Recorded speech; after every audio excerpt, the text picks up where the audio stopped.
Jane Eyre, an Autobiography by Charlotte Brontë.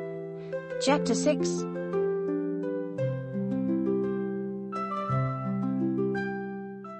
The next day commenced as before, getting up and dressing by rushlight. But this morning we were obliged to dispense with the ceremony of washing. The water in the pitcher was frozen. A change had taken place in the weather the preceding evening, and a keen north-east wind, whistling through the crevices of our bedroom windows all night long, had made us shiver in our beds, and turned the contents of the ewers to ice. Before the long hour and a half of prayers and Bible reading was over, I felt ready to perish with cold. Breakfast time came at last, and this morning the porridge was not burnt. The quality was eatable, the quantity small. How small my portion seemed! I wished it had been doubled. In the course of the day I was enrolled a member of the 4th class, and regular tasks and occupations were assigned me. Hitherto I had only been a spectator of the proceedings at Lowood. I was now to become an actor therein. At first, being little accustomed to learn by heart, the lessons appeared to me both long and difficult. The frequent change from task to task, too, bewildered me, and I was glad when, about 3 o'clock in the afternoon, Miss Smith put into my hands a border of muslin 2 yards long, together with needle, thimble, etc., and sent me to sit in a quiet corner of the schoolroom with directions to hem the same.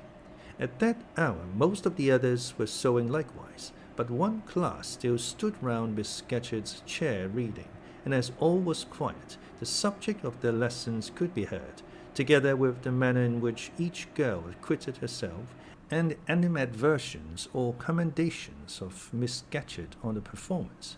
It was English history. Among the readers I observed my acquaintance of the veranda. At the commencement of the lesson, her place had been at the top of the class, but for some error of pronunciation or some inattention to stops, she was suddenly sent to the very bottom. Even in that obscure position, Miss Scatcherd continued to make her an object of constant notice. She was continually addressing to her such phrases as the following: Burns, you are standing on the side of your shoe. Turn your toes out immediately. Burns, you poke your chin most unpleasantly. Draw it in. Burns, I insist on your holding your head up. I will not have you before me in that attitude, etc. A chapter having been read through twice, the books were closed and the girls examined.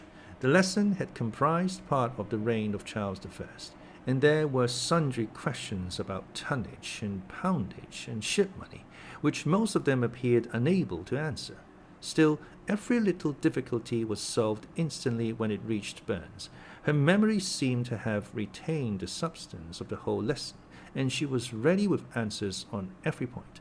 I kept expecting that Miss Scatcherd would praise her intention, but instead of that, she suddenly cried out, "You dirty, disagreeable girl! You have never cleaned your nails this morning." Burns made no answer. I wondered at her silence. Why, thought I, does she not explain that she could neither clean her nails nor wash her face, as the water was frozen? My attention was now called off by Miss Smith desiring me to hold a skein of thread. While she was winding it, she talked to me from time to time, asking whether I had ever been at school before, whether I could mark, stitch, knit, etc. Till she dismissed me, I could not pursue my observations on Miss Scatcherd's movements. When I returned to my seat, that lady was just delivering an order of which I did not catch the import, but Burns immediately left the class, and going into the small inner room where the books were kept, returned in half a minute, carrying in her hand a bundle of twigs tied together at one end. This ominous tool she presented to Miss Scatcherd with a respectable courtesy. Then she quietly, and without being told, unloosed her pinafore, and the teacher instantly and sharply inflicted on her neck a dozen strokes with the bunch of twigs. Not a tear rose to Burns' eye, and while I paused from my sewing, because my fingers quivered at this spectacle with a sentiment of unavailing and impotent anger, not a feature of her pensive face altered its ordinary expression. "Hardened girl," exclaimed Miss Scatcherd, "nothing can correct you of your slatternly habits. Carry the rod away." Burns obeyed. I looked at her narrowly as she emerged from the book closet. She was just putting back her handkerchief into her pocket, and a trace of a tear glistened on her thin cheek. The play hour in the evening I thought the pleasantest fraction of the day at Lowood. The bit of bread, the draught of coffee swallowed at 5 o'clock had revived vitality, if it had not satisfied hunger. The long restraint of the day was slackened. The schoolroom felt warmer than in the morning, its fires being allowed to burn a little more brightly, to supply, in some measure, the place of candles, not yet introduced. The ruddy gloaming, the licensed uproar, the confusion of many voices gave one a welcome sense of liberty. On the evening of the day on which I had seen Miss Scatcherd flog her pupil, Burns, I wandered as usual among the forms and tables and laughing groups without a companion, yet not feeling lonely. When I passed the windows, I now and then lifted a blind and looked out. It snowed fast. A drift was already forming against the lower panes. Putting my ear close to the window, I could distinguish from the gleeful tumult within the disconsolate moan of the wind outside. Probably, if I had lately left a good home and kind parents, this would have been the hour when I should most keenly have regretted the separation. That wind would then have saddened my heart. This obscure chaos would have disturbed my peace. As it was, I derived from both a strange excitement and reckless and feverish. I wished the wind to howl more wildly, the gloom to deepen to darkness, and the confusion to rise to clamor. Jumping over forms and creeping under tables, I made my way to one of the fireplaces. There, kneeling by the high wire fender, I found Burns absorbed, silent, abstracted from all round her by the companionship of the book, which she read by the dim glare of the embers. "Is it still Rasselas?" I asked, coming behind her. "Yes," she said, "and I have just finished it." And in 5 minutes more she shut it up. I was glad of this. Now, thought I can perhaps get her to talk. I sat down by her on the floor. "What is your name besides Burns?" "Helen." "Do you come a long way from here?" "I come from a place farther north, quite on the borders of Scotland." "Will you ever go back?" "I hope so, but nobody can be sure of the future." "You must wish to leave Lowood." "No, why should I? I was sent Lowood to get an education, and it would be of no use going away until I have attained that object." "But that teacher, Miss Scatcherd, is so cruel to you." "Cruel? Not at all. She is severe. She dislikes my faults. And if I were in your place, I should dislike her. I should resist her. If she struck me with that rod, I should get it from her hand. I should break it under her nose." "Probably you would do nothing of the sort. But if you did, Mr. Brocklehurst would expel you from the school. That would be a great grief to your relations. It is far better to endure patiently a smart which nobody feels but yourself than to commit a hasty action whose evil consequences will extend to all connected with you. And besides, the Bible bids us return good for evil." "But then it seems disgraceful to be flogged, and to be sent to stand in the middle of a room full of people, and you are such a great girl. I'm far younger than you, and I could not bear it." "Yet it would be your duty to bear it, if you could not avoid it. It is weak and silly to say you cannot bear what it is your fate to be required to bear." I heard her with wonder. I could not comprehend this doctrine of endurance, and still less could I understand or sympathize with the forbearance she expressed for her chastiser. Still, I felt that Helen Burns considered things by a light invisible to my eyes. I suspected she might be right and I wrong, but I would not ponder the matter deeply. Like Felix, I put it off to a more convenient season. "You say you have faults, Helen. What are they? To me you seem very good." "Then learn from me, not to judge by appearance. I am, as Miss Scatcherd said, slatterly. I seldom put and never keep things in order. I am careless, I forget rules, I read when I should learn my lessons. I have no method. And sometimes I say, like you, I cannot bear to be subjected to systematic arrangements. This is all very provoking to Miss Scatcherd, who is naturally neat, punctual, and particular." "And cross and cruel," I added, but Helen Burns would not admit my addition. She kept silence. "Is Miss Temple as severe to you as Miss Scatcherd?" At the utterance of Miss Temple's name, a soft smile flitted over her grave face. Miss Temple is full of goodness. It pains her to be severe to anyone, even the worst in the school. She sees my errors and tells me of them gently, and if I do anything worthy of praise, she gives me my need liberally. One strong proof of my wretchedly defective nature is that even her expostulations, so mild, so rational, have not influence to cure me of my faults, and even her praise, though I value it most highly, cannot stimulate me to continued care and foresight. That is curious, said I. It is so easy to be careful. For you, I have no doubt it is. I observed you in your class this morning, and saw you were closely attentive. Your thoughts never seemed to wander while Miss Miller explained the lesson and questioned you. Now, mine continually rove away, when I should be listening to Miss Scatcherd, and collecting all she says with assiduity. Often I lose the very sound of her voice. I fall into a sort of dream. Sometimes I think I am in Northumberland, and that the noises I hear round me are the bubbling of a little brook which runs through Deepden near our house. Then, when it comes to my turn to reply, I have to be awakened, and having heard nothing of what was read for listening to the Fishery Brook, I have no answer ready. Yet how well you replied this afternoon! It was mere chance. The subject on which we had been reading had interested me. This afternoon, instead of dreaming of Deepden, I was wondering how a man who wished to do right could act so unjustly and unwisely as Charles I sometimes did, and I thought what a pity it was that, with his integrity and conscientiousness, he could see no farther than the prerogatives of the crown. If he had but been able to look to a distance and see how what they call the spirit of the age was tending. Still, I like Charles. I respect him. I pity him. Poor murdered king. Yes, his enemies were the worst. They shed blood they had no right to shed. How dared they kill him? Helen was talking to herself now. She had forgotten I could not very well understand her, that I was ignorant, or nearly so, of the subject she discussed. I recalled her to my level. And when Miss Temple teaches you, do your thoughts wander then? No, certainly not often, because Miss Temple has generally something to say which is newer than my own reflections. Her language is singularly agreeable to me, and the information she communicates is often just what I wish to gain. Well then, with Miss Temple you are good. Yes, in a passive way.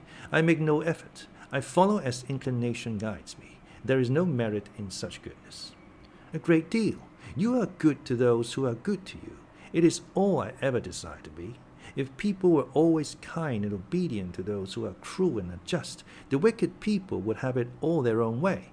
They would never feel afraid, and so they would never alter, but would grow worse and worse. When we are struck at without a reason, we should strike back again very hard. I'm sure we should, so hard as to teach the person who struck us never to do it again.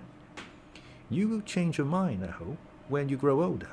As yet you are but a little untaught girl. But I feel this, Helen. I must dislike those who, whatever I do to please them, persist in disliking me. I must resist those who punish me unjustly. It is as natural as that I should love those who show me affection, or submit to punishment when I feel it is deserved. Heathens and savage tribes hold that doctrine, but Christians and civilized nations disown it. How? I don't understand. It is not violence that best overcomes hate, nor vengeance that most certainly heals injury. What then? Read the New Testament, and observe what Christ says, and how he acts. Make his word your rule, and his conduct your example. What does he say? Love your enemies. Bless them that curse you. Do good to them that hate you and despitefully use you. Then I should love Mrs. Reed, which I cannot do. I should bless her son John, which is impossible.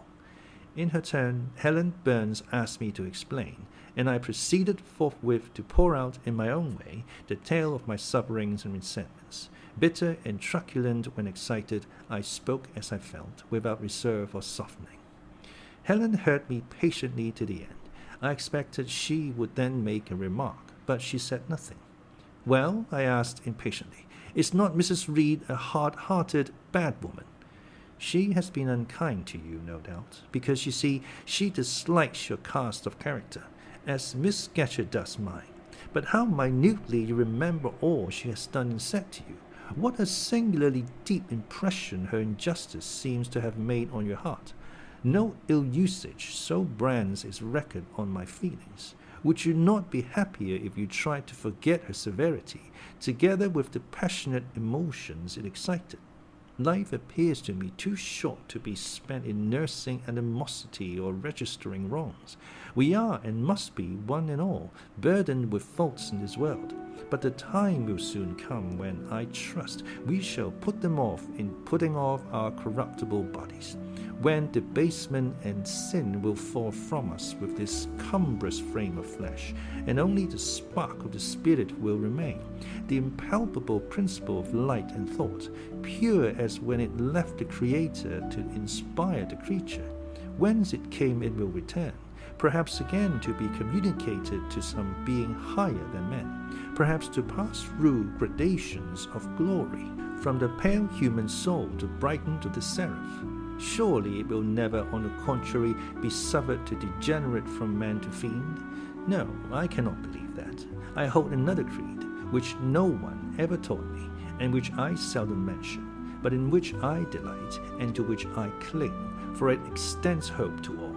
It makes eternity a rest, a mighty home, not a terror and an abyss. Besides, with this creed, I can so clearly distinguish between the criminal and his crime. I can so sincerely forgive the first while I abhor the last. With this creed, revenge never worries my heart. Degradation never too deeply disgusts me. Injustice never crushes me too low.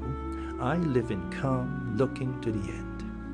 Helen's head, always drooping, sank a little lower as she finished this sentence. I saw by her look she wished no longer to talk to me, but rather to converse with her own thoughts. She was not allowed much time for meditation. A monitor, a great rough girl, presently came up, exclaiming in a strong Cumberland accent, "Helen Burns, if you don't go and put your drawer in order and fold up your work this minute, I'll tell Miss Scatcherd to come and look at it." Helen sighed as her referee fled, and getting up, obeyed the monitor without reply as without delay. Ewer. Now, a large chap with a wide mouth, formerly used for carrying water. Gradation.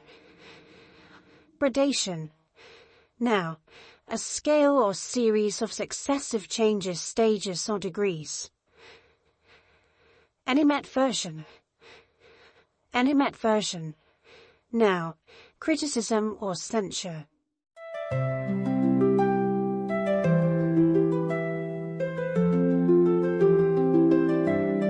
Jane Eyre, an Autobiography, by Charlotte Brontë. Chapter 7.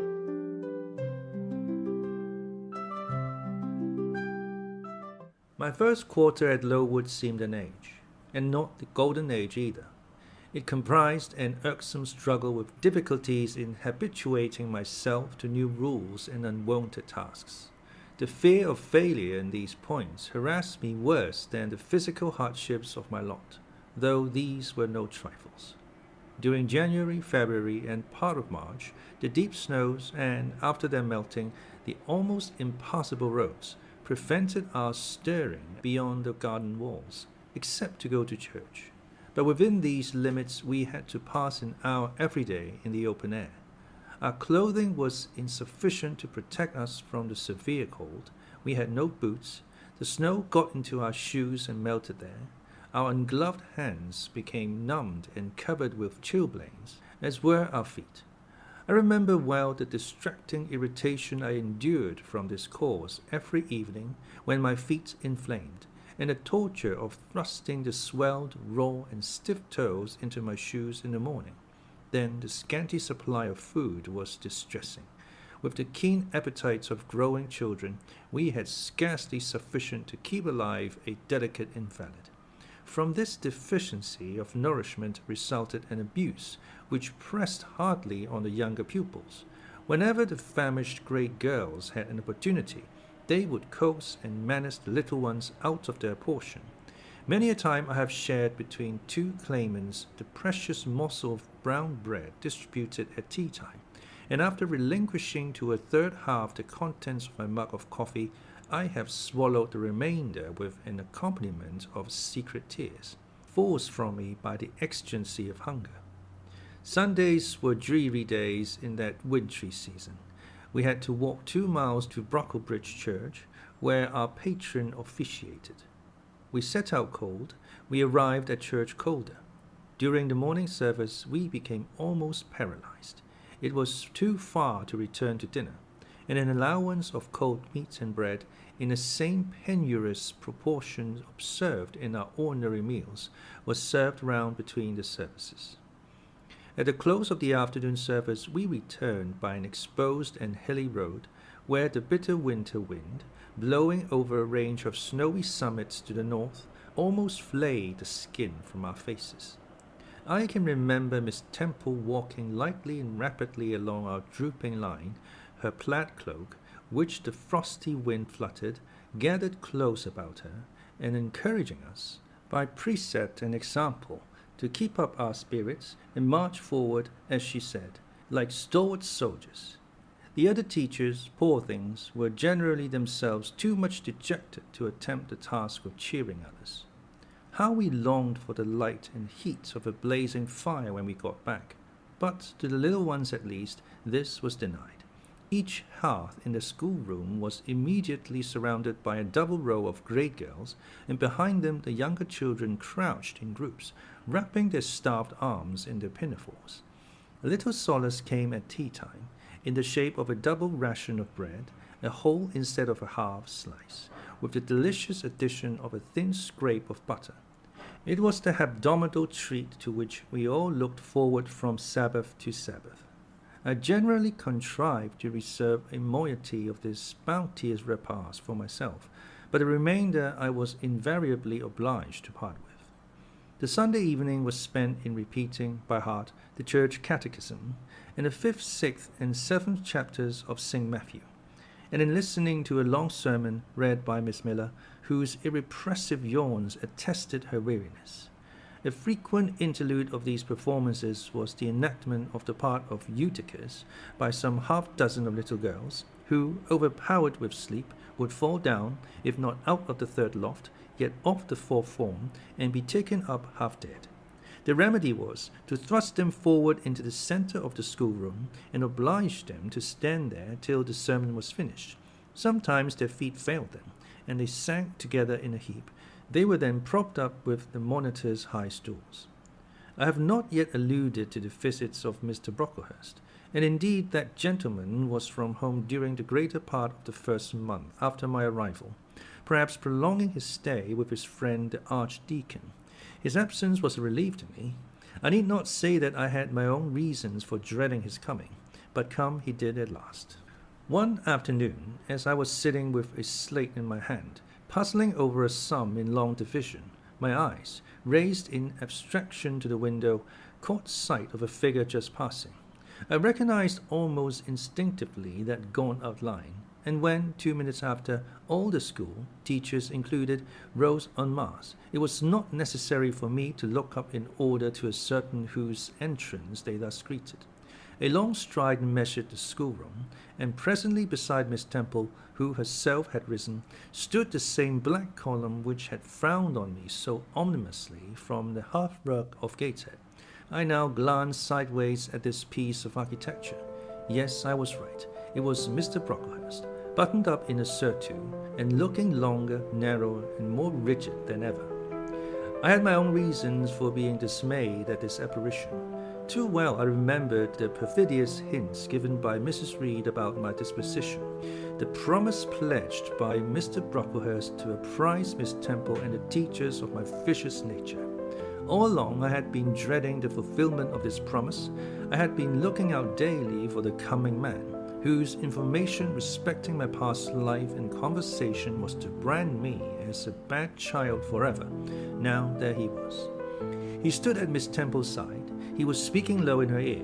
I did not doubt he was making disclosures of my villainy, and I watched her eye with painful anxiety, expecting every moment to seek its dark orb turn on me a glance of repugnance and contempt. I listened too, and as I happened to be seated quite at the top of the room, I caught most of what he said. Its import relieved me from immediate apprehension. I suppose, Miss Temple, the thread I bought at Lowton would do. It struck me that it would be just of the quality for the calico chemises, and I sorted the needles to match. You may tell Miss Smith that I forgot to make a memorandum of the darning needles, but she shall have some papers sent in next week, and she is not, on any account, to give out more than one at a time to each pupil. If they have more, they are apt to be careless and lose them. And, oh ma'am, I wish the woolen stockings were better looked to. When I was here last, I went into the kitchen garden and examined the clothes drying on the line. There was a quantity of black hose in a very bad state of repair. From the size of holes in them, I was sure they had not been well mended from time to time. He paused. Your directions shall be attended to, sir, said Miss Temple. And ma'am, he continued, the laundress tells me some of the girls have 2 clean tuckers in the week. It is too much. The rules limit them to 1. I think I can explain that circumstance, sir. Agnes and Catherine Johnstone were invited to take tea with some friends at Lowton last Thursday, and I gave them leave to put on clean tuckers for the occasion. Mr. Brocklehurst nodded. Well, for once it may pass, but please not to let the circumstance occur too often. And there is another thing which surprised me. I find, in settling accounts with the housekeeper, that a lunch, consisting of bread and cheese, has twice been served out to the girls during the past fortnight. How is this? I looked over the regulations, and I find no such meal as lunch mentioned. Who introduced this innovation, and by what authority? I must be responsible for the circumstance, sir, replied Miss Temple. The breakfast was so ill prepared that the pupils could not possibly eat it, and I dared not allow them to remain fasting till dinner time. Madam, allow me an instant. You are aware that my plan in bringing up these girls is not to accustom them to habits of luxury and indulgence, but to render them hardy, patient, self-denying. Should any little accidental disappointment of the appetite occur, such as the spoiling of a meal, the under or the overdressing of a dish, the instant ought not to be neutralized by replacing with something more delicate the comfort lost, thus pampering the body and obviating the aim of this institution. It ought to be improved to the spiritual edification of the pupils by encouraging them to evince fortitude under temporary privation. A brief address on those occasions would not be mistimed, wherein a judicious instructor would take the opportunity of referring to the sufferings of the primitive Christians, to the torments of martyrs, to the exhortations of our blessed Lord himself, calling upon his disciples to take up their cross and follow him, to his warnings that man shall not live by bread alone, but by every word that proceedeth out of the mouth of God, to his divine consolations. If ye suffer hunger or thirst by my sake, happy are ye. Oh, madam, when you put bread and cheese instead of burnt porridge into these children's mouths, you may indeed feed their vile bodies, but you little think how you starve their immortal souls. Mr. Brocklehurst again paused, perhaps overcome by his feelings. Miss Temple had looked down when he first began to speak to her, but she now gazed straight before her, and her face, naturally pale as marble, appeared to be assuming also the coldness and fixity of that material, especially her mouth, closed as if it would have required a sculptor's chisel to open it, and her brow settled gradually into petrified severity. Meantime, Mr. Brocklehurst, standing on the hearth with his hands behind his back, majestically surveyed the whole school. Suddenly his eye gave a blink, as if it had met something that either dazzled or shocked its pupil. Turning, he said in more rapid accents than he had hitherto used, Miss Temple, what is that girl with curled hair? Red hair, ma'am. Curled all over? And extending his cane, he pointed to the awful object, his hand shaking as he did so. It is Julia Severn, replied Miss Temple, very quietly. Julia Severn, ma'am. And why has she, or any other, curled hair? Why, in defiance of every precept and principle of this house, does she conform to the world so openly, here in an evangelical, charitable establishment, as to wear her hair one mass of curls? Julia's hair curls naturally, returned Miss Temple, still more quietly. Naturally, yes, but we are not to conform to nature. I wish these girls to be the children of grace. And why that abundance? I have again and again intimated that I desire the hair to be arranged closely, modestly, plainly. Miss Temple, that girl's hair must be cut off entirely. I will send a barber tomorrow, and I see others who have far too much of the excrescence. That tall girl, tell her to turn round. Tell all the first form to rise up and direct their faces to the wall. Miss Temple passed her handkerchief over her lips, as if to smooth away the involuntary smile that curled them. She gave the order, however, and when the first class could take in what was required of them, they obeyed.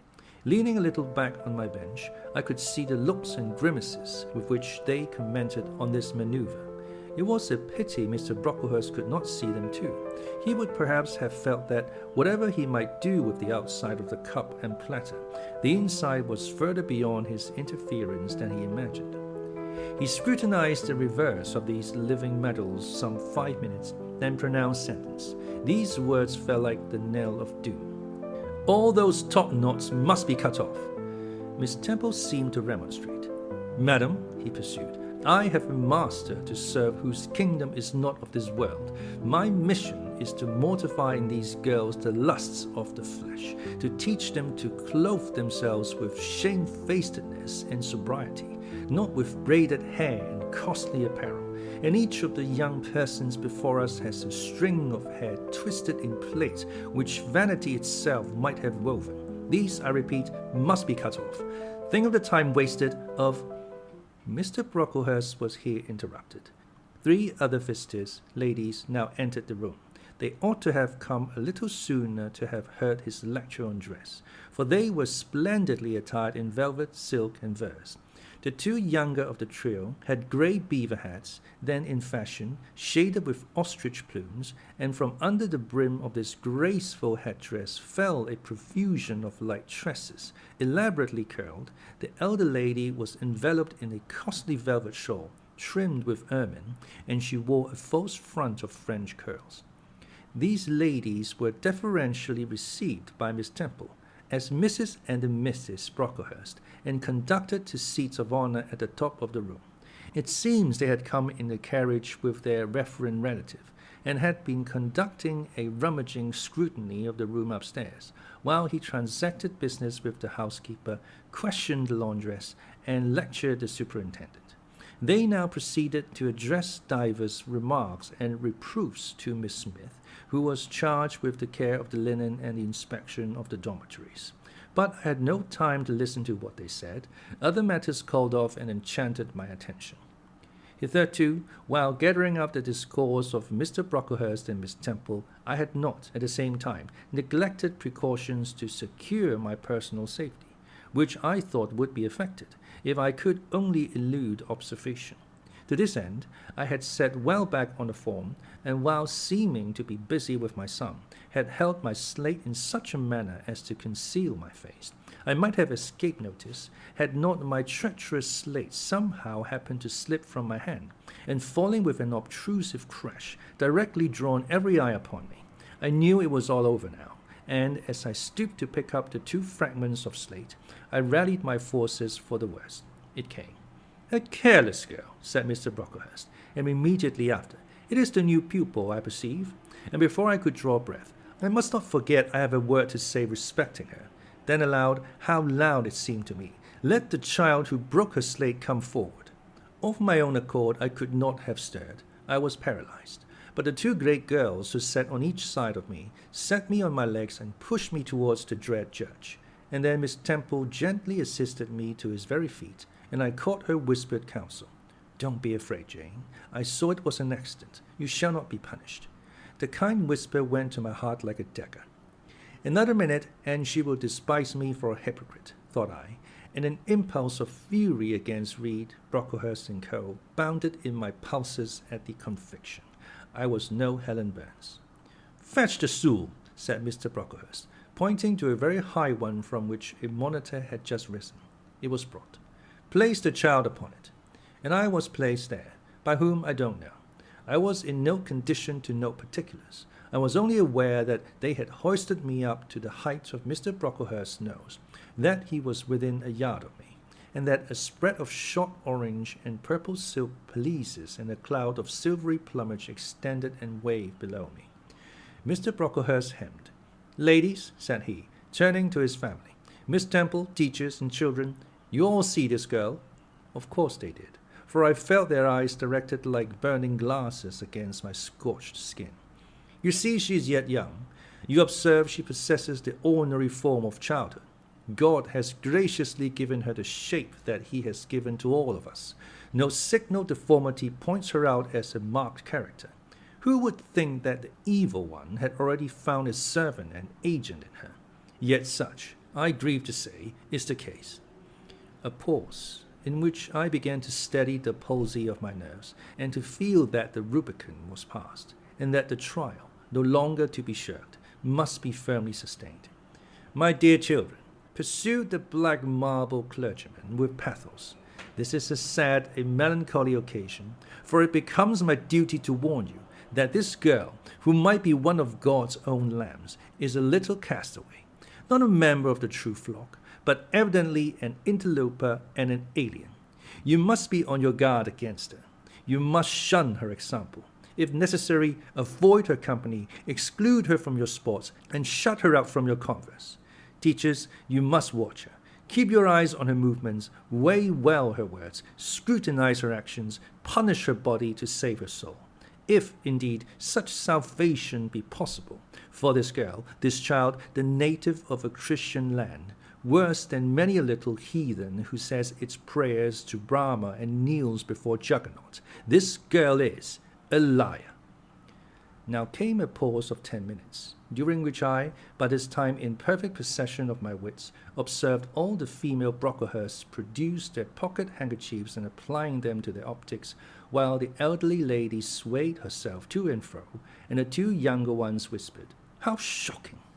Mr. Brocklehurst resumed, "This I learned from her benefactress, from the pious and charitable lady who adopted her in her orphan state, reared her as her own daughter, and whose kindness, whose generosity the unhappy girl repaid by ingratitude so bad, so dreadful, that at last her excellent patroness was obliged to separate her from her own young ones, fearful lest her vicious example should contaminate their purity.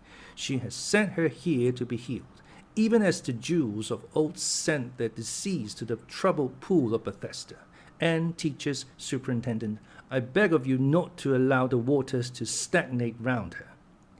With this sublime conclusion, Mr. Brocklehurst adjusted the top button of his surtout, muttered something to his family, who rose, bowed to Miss Temple, and then all the great people sailed in state from the room.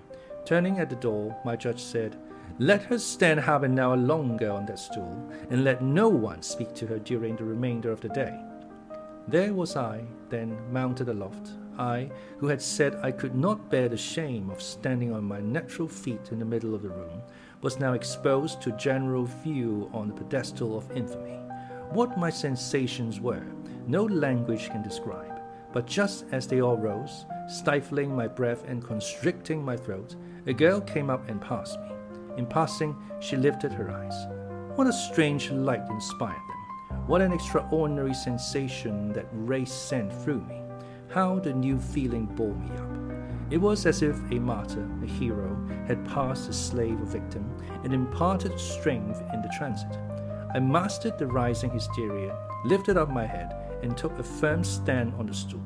Helen Burns asked some slight question about her work of Miss Smith, was chidden for the triviality of the inquiry, returned to her place, and smiled at me as she again went by. What a smile! I remember it now, and I know that it was the effluence of fine intellect, of true courage. It lit up her marked lineaments, her thin face, her sunken grey eye, like a reflection from the aspect of an angel. Yet at that moment Helen Burns wore on her arm the untidy badge. Scarcely an hour ago I had heard her condemned by Miss Scatcherd to a dinner of bread and water on the morrow because she had blotted an exercise in copying it out. Such is the imperfect nature of man. Such spots are there on the disk of the clearest planet, and eyes like Miss Scatcherd's can only see those minute defects, and are blind to the full brightness of the orb.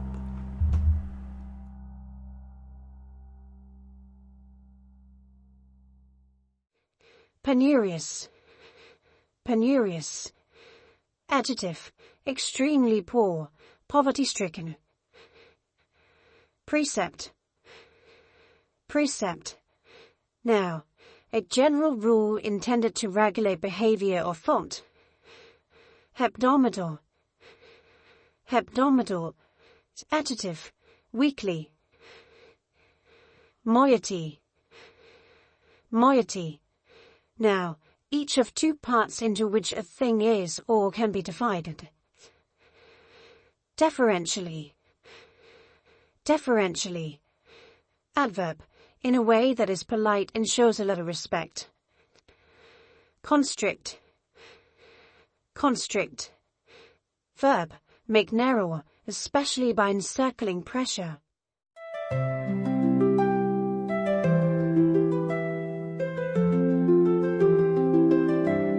Jane Eyre, an Autobiography, by Charlotte Brontë. Chapter 8.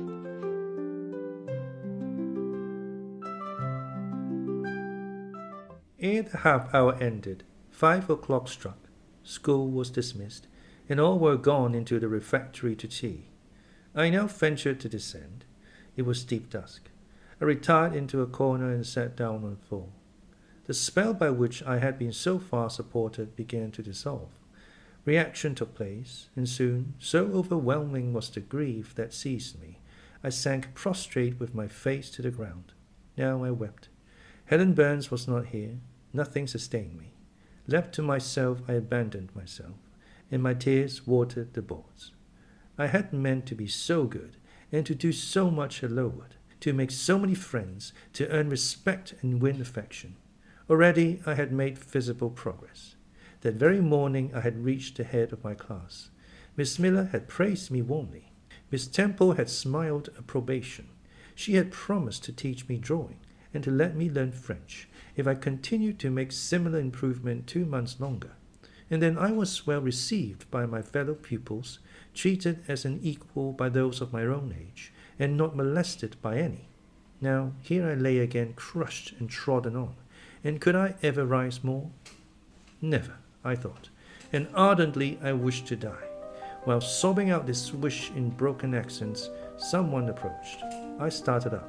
Again, Helen Burns was near me. The fading fires just showed her coming up the long, vacant room. She brought my coffee and bread. "Come, eat something," she said, but I put both away from me, feeling as if a drop or a crumb would have choked me in my present condition. Helen regarded me, probably with surprise. I could not now abate my agitation, though I tried hard. I continued to weep aloud. She sat down on the ground near me, embraced her knees with her arms, and rested her head upon them.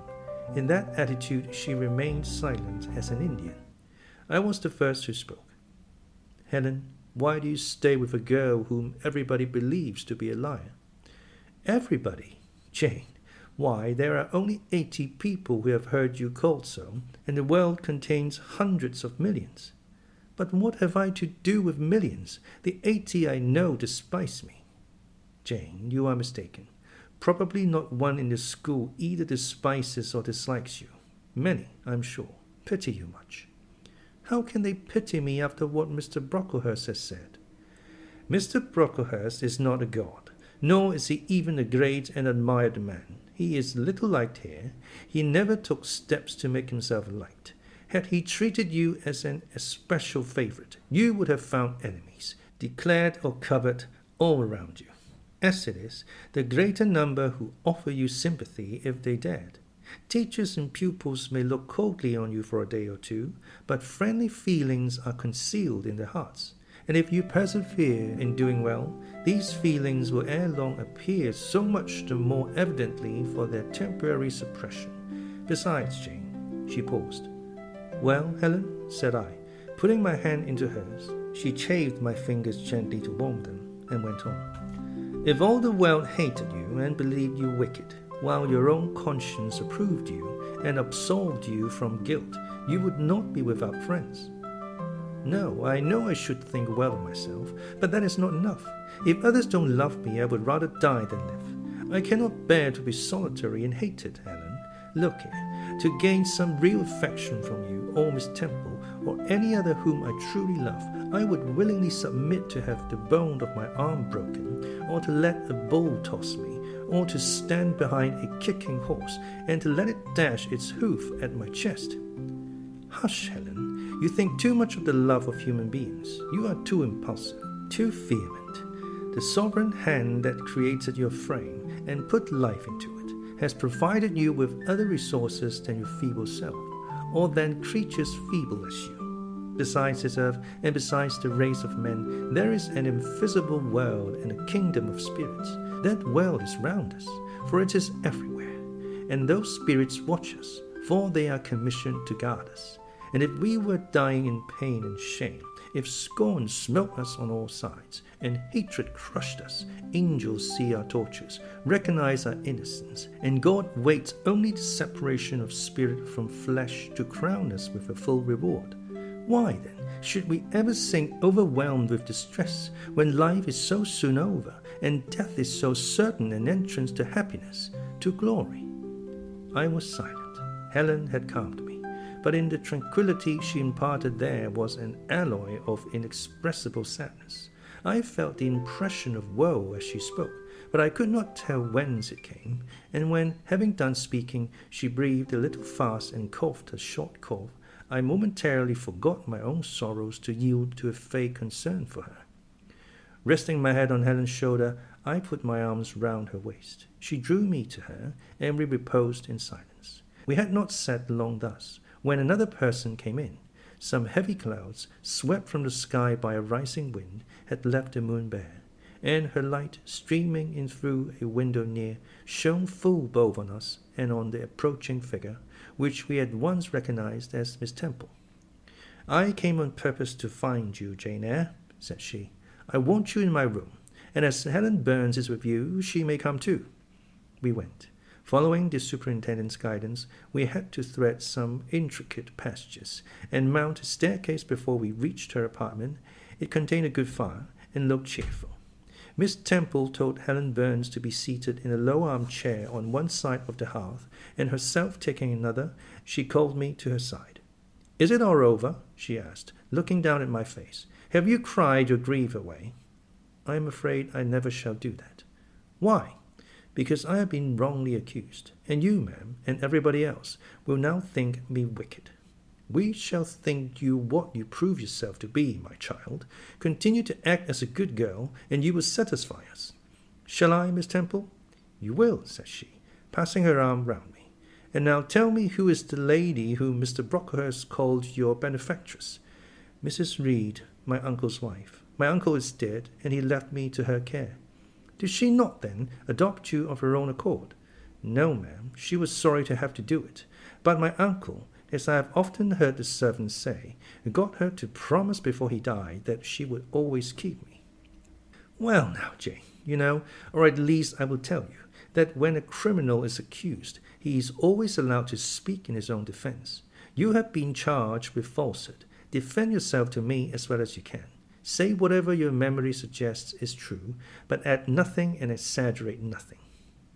I resolved, in the depth of my heart, that I would be most moderate, most correct, and having reflected a few minutes in order to arrange coherently what I had to say, I told her all the story of my sad childhood.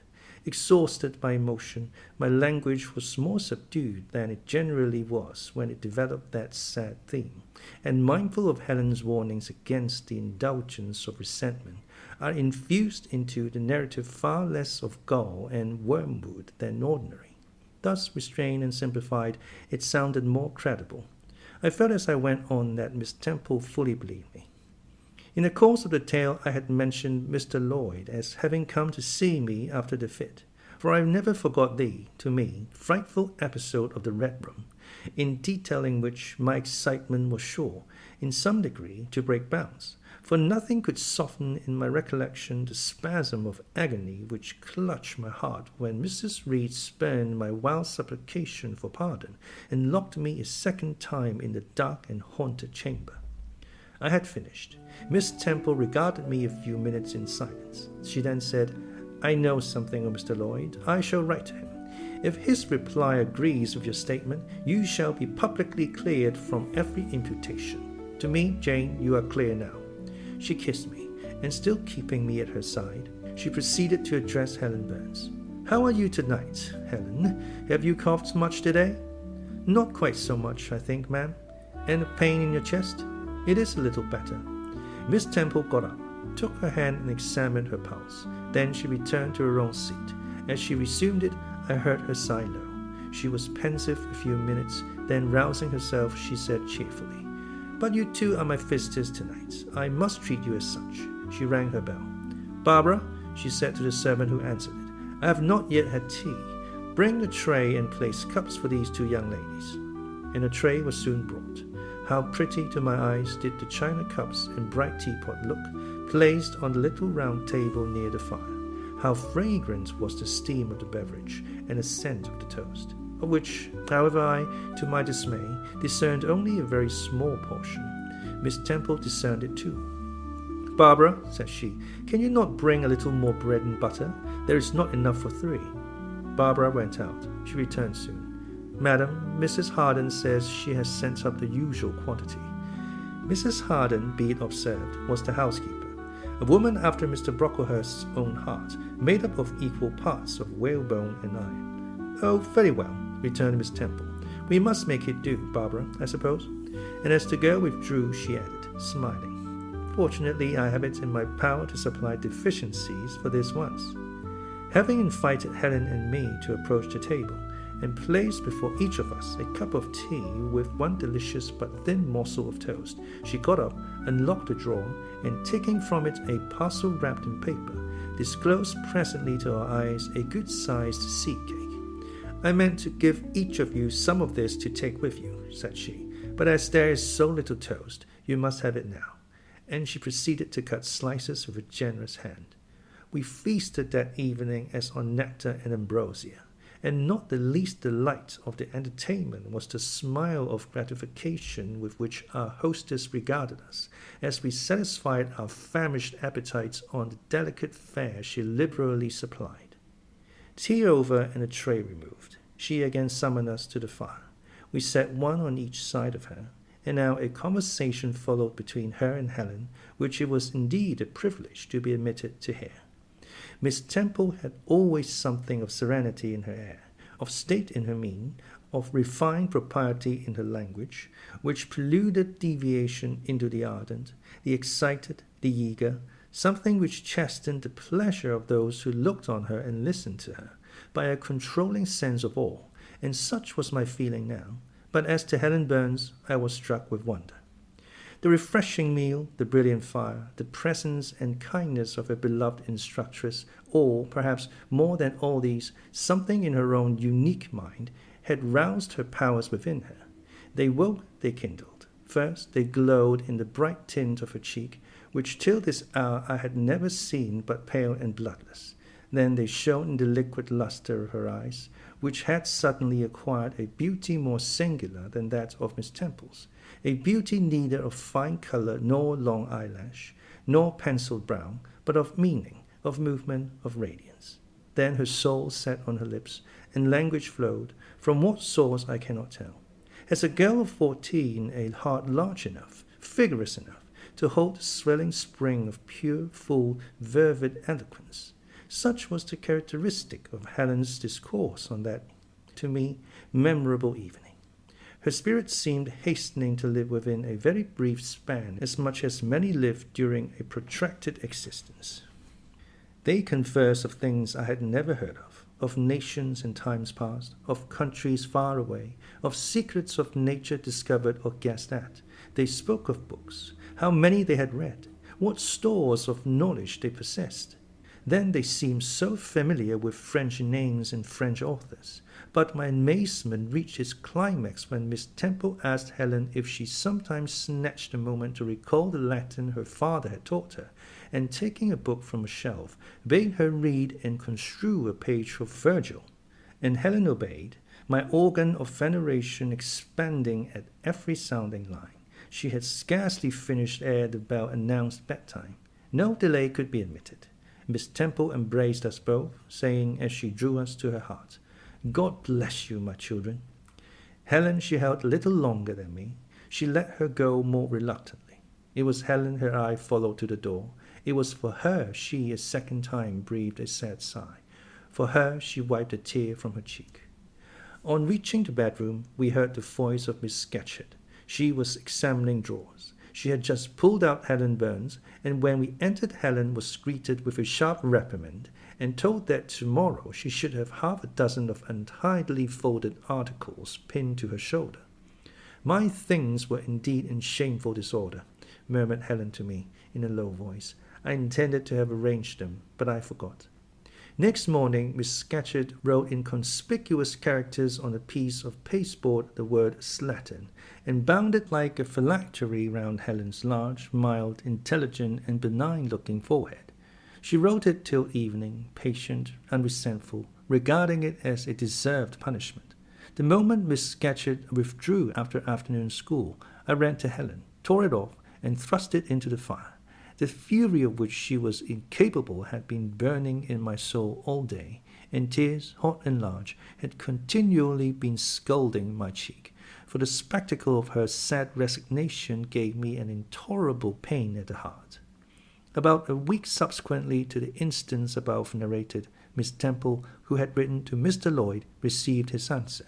It appeared that what he said went to corroborate my account.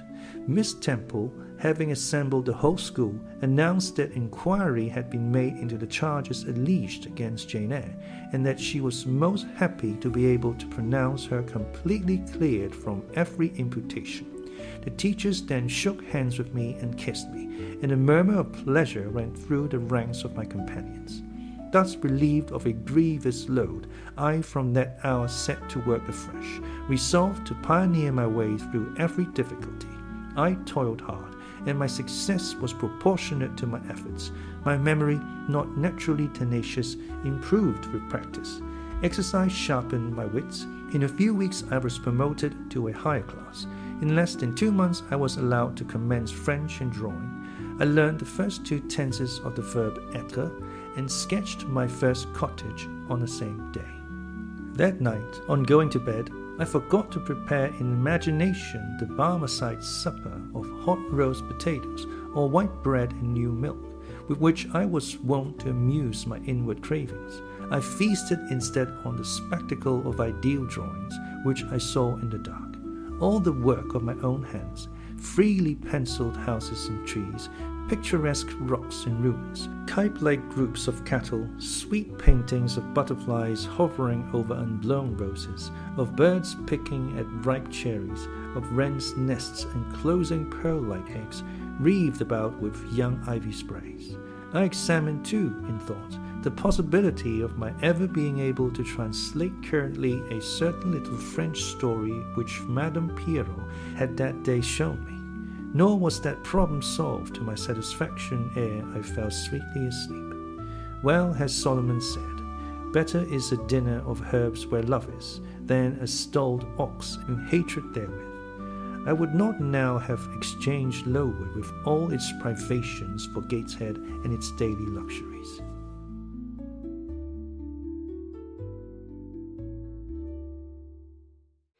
Phylactery. Phylactery. Now, a small leather box containing Hebrew texts on vellum, worn by Jewish men at morning prayer as a reminder to keep the law. Barmecide. Barmecide. Adjective, illusory or imaginary and therefore disappointing.